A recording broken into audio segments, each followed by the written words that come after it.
Hello everyone, स्वागत है आपका मेरे YouTube channel study with Pankaj Negi. हम उत्तराखंड का इतिहास पढ़ रहे थे और उत्तराखंड के इतिहास में उत्तराखंड का पूर्व ऐतिहासिक इतिहास कालखंड डिस्कस कर रहे थे। उसमें हमने उत्तराखंड में पुरातात्विक स्रोत, समाधान और गुफाओं के बारे में डिस्कस किया। आज हम देखेंगे उत्तराखंड की अन्य गुफाएं जो पूर्व ऐतिहासिक इतिहास को दर्शाती है।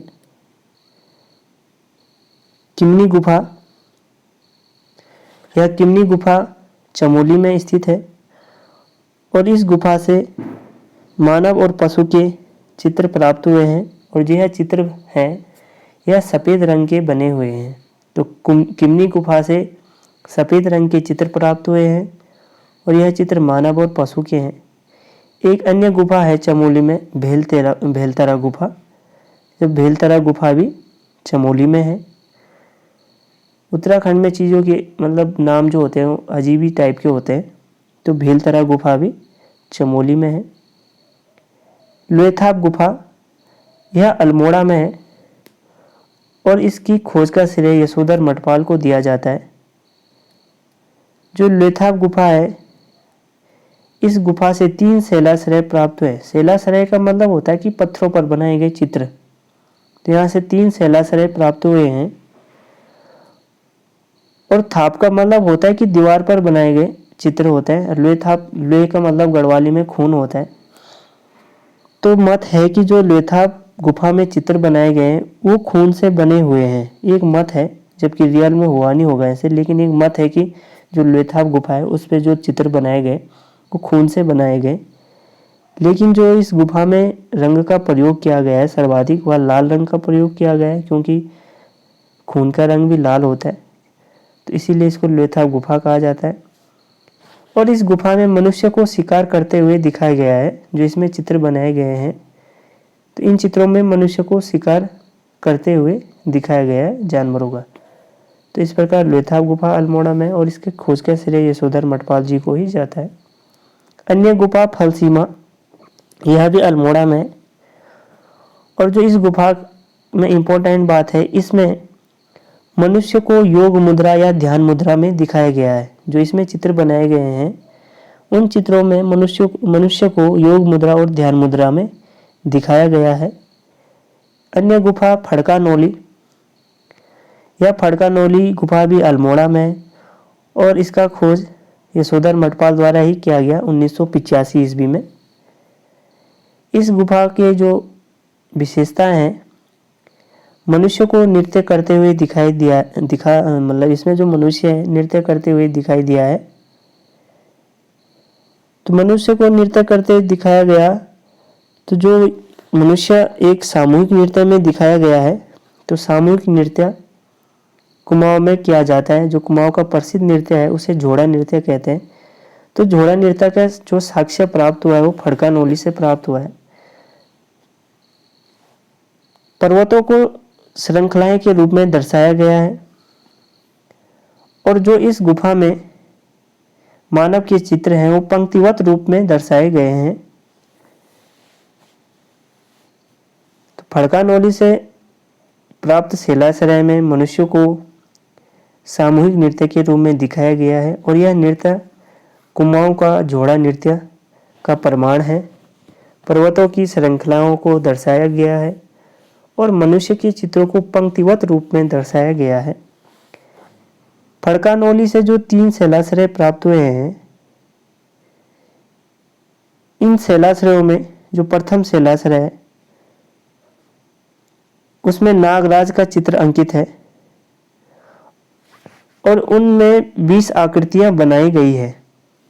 जो पहला शैलाश्रय है उसमें 20 आकृतियां बनाई गई है, 20 आकृतियों का संयोजन है उसमें। और जो दूसरा शैलाश्रय है उसमें 10 चित्रों का संयोजन है। और फड़का नौली गुफा को जो तीसरा शैलाश्रय है उसे आवास का उत्तम स्थल माना जाता है। 3 प्रकार के शैलाश्रय मिले फड़का नौली से।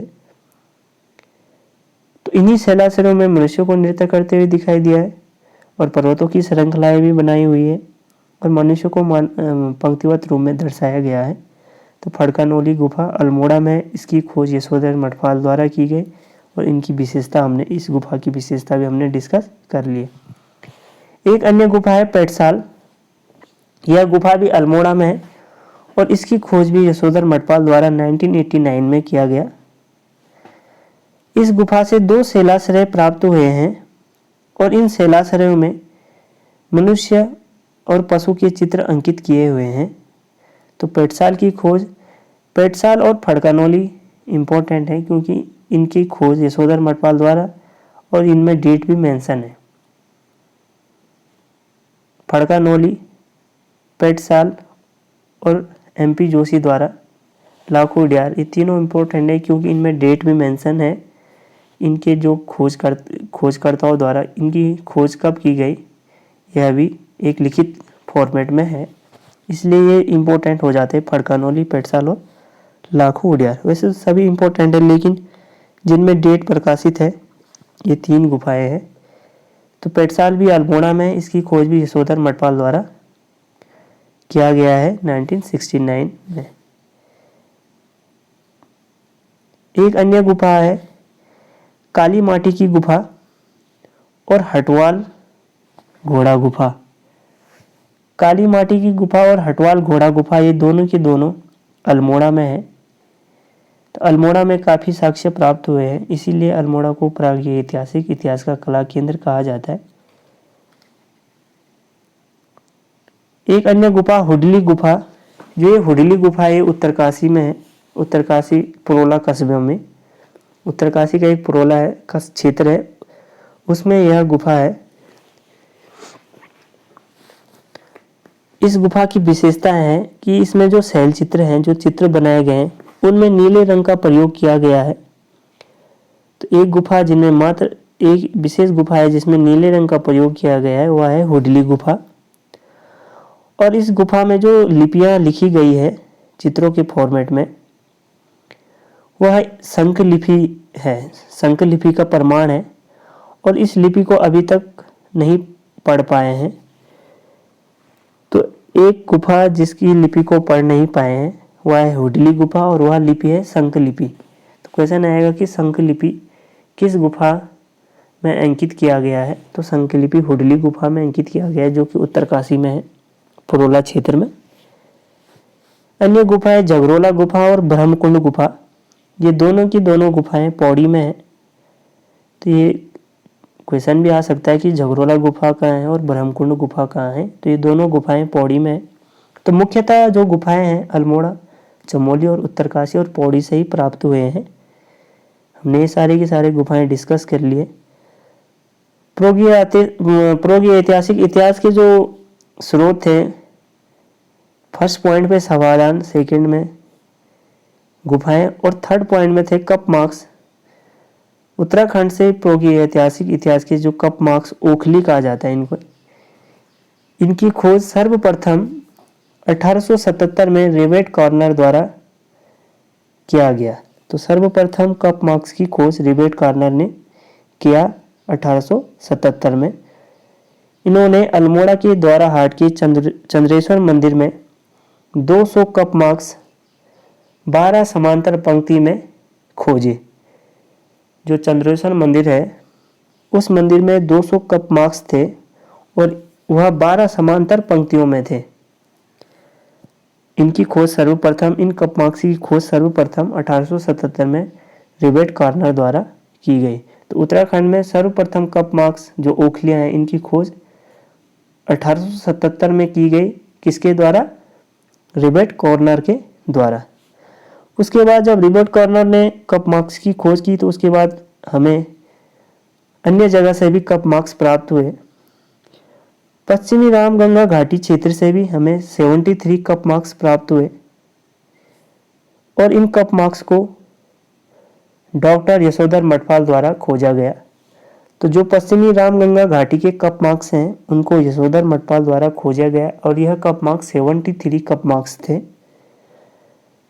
यशोधर मठपाल ने 9 गांव, जोयो गांव और मुनिया की 2.5 गांव से भी कप मार्क्स की खोज की और गढ़वाल में गोपेश्वर से भी कप मार्क्स खोजे गए हैं और इनकी खोज यशवंत कठोज द्वारा की गई है। तो सर्वप्रथम कपमार्क्स की खोज 1877 में रिबेट कॉर्नर ने की। अल्मोड़ा के दाराहाट चंदेश्वर मंदिर से यहाँ से 200 कपमार्क्स पाए गए 12 समांतर पंक्तियों में। उसके बाद यशोधर मठपाल ने भी कपमार्क्स की खोज की। उन्होंने पश्चिमी रामगंगा घाटी से 73 कपमार्क्सों की खोज की। उसके बाद फिर यशोधर मठपाल ने नौगांव, जोयो गांव, मुनिया की ढाई गांव में भी कपमार्क्स की खोज की। और गढ़वाल में सर्वप्रथम, ये तो कुमाऊं का क्षेत्र हो गया, चाहे रिबेट कॉर्नर वाला हो गया चाहे यशोधर मठपाल वाला हो गया, पश्चिम में रामगंगा घाटी अल्मोड़ा का क्षेत्र है। तो गढ़वाल में गोपेश्वर घाट से यशवंत कठोज द्वारा कपमार्क्स खोजे गए। तो कपमार्क्स भी हमने डिस्कस कर लिया है। ताम्र उपकरण, पुरातात्विक स्रोत में जो तीसरा साक्ष्य था वो था ताम्र उपकरण, तांबे की वस्तु। 1951 में जब गंगा नहर की खुदाई हो रही थी हरिद्वार में, बहादुराबाद में, तो सर्वप्रथम मजदूरों को ताम्र के उपकरण मिले 1951 में हरिद्वार के बहादुराबाद क्षेत्र से। तो उत्तराखंड में सर्वप्रथम ताम्र उपकरण की खोज 1951 में बहादुराबाद क्षेत्र में गंगा नहर के निर्माण के समय की गई। और इन उपकरणों का विश्लेषण 1952 में यज्ञदत्त शर्मा द्वारा किया गया। जो गंगा नहर की खुदाई के समय यह ताम्र उपकरण प्राप्त हुए थे, इनका विश्लेषण यह 1951 में प्राप्त हुए थे मजदूरों को, लेकिन इनका विश्लेषण 1952 में यज्ञदत्त शर्मा द्वारा किया गया। और यज्ञदत्त शर्मा ने इन उपकरणों को महापाषाणकालीन बताया। तो क्वेश्चन आएगा, उत्तराखंड से प्राप्त ताम्र उपकरण जो महापाषाणकालीन सभ्यता को दर्शाते हैं वह कहाँ से प्राप्त हुए? तो वह हरिद्वार बहादुराबाद से प्राप्त हुए। कब प्राप्त हुए? 1951 में, जब गंगा नहर का निर्माण हो रहा था। और पूछेंगे कि इनका विश्लेषण किसके द्वारा किया गया? तो 1952 में यज्ञदत्त शर्मा द्वारा इन ताम्र उपकरणों का विश्लेषण किया गया और उन्होंने इन ताम्र उपकरणों को महापाषाणकालीन सभ्यता का बताया। इसी प्रकार 1986 में अल्मोड़ा से भी ताम्र उपकरण प्राप्त हुए। यहाँ से मानव आकृतियाँ, तांबे की बनी हुई मानव की आकृतियाँ प्राप्त हुई। तो अल्मोड़ा से भी ताम्र उपकरण प्राप्त हुए हैं 1986 में। इसी प्रकार बनकोट पिथौरागढ़ से भी 8 ताम्र मानव आकृति प्राप्त हुई है। और नैनीताल से भी 1999 में 5 ताम्र मानव आकृति प्राप्त हुई है। तो उत्तराखंड में बहादुराबाद, हरिद्वार वाला क्षेत्र, अल्मोड़ा, पिथौरागढ़ और नैनीताल, इन जगह से ताम्र उपकरण प्राप्त हुए हैं प्रागैतिहासिक कालखंड के। और लास्ट में था मृद भांड, मिट्टी के बर्तन। उत्तराखंड में मिट्टी के बर्तन प्रागैतिहासिक इतिहास के जो साक्ष्य हैं यह रवाई घाटी से सर्वाधिक प्राप्त हुए हैं। तो रवाई घाटी से सर्वाधिक मृद भांड प्राप्त हुए हैं। जो ये रवाई घाटी वाला क्षेत्र है उत्तरकाशी में आता है, उत्तरकाशी जनपद में पड़ता है। और इन मृद भांडों को भी मध्य पाषाण काल का बताया गया है। तो क्वेश्चन आएगा कि उत्तराखंड से मध्य पाषाण काल के साक्ष्य कहाँ से प्राप्त हुए हैं? इसी प्रकार क्वेश्चन पूछे जाएंगे आने वाले एग्जाम में। तो उत्तराखंड में मध्य पाषाण काल के जो साक्ष्य प्राप्त हुए हैं वह उत्तरकाशी से प्राप्त हुए हैं और मृद भांड के रूप में प्राप्त हुए हैं। और उसके बाद थापली टिहरी से भी मृद भांड प्राप्त हुए हैं। तो हमने उत्तराखंड का प्रागैतिहासिक इतिहास डिस्कस कर लिया है।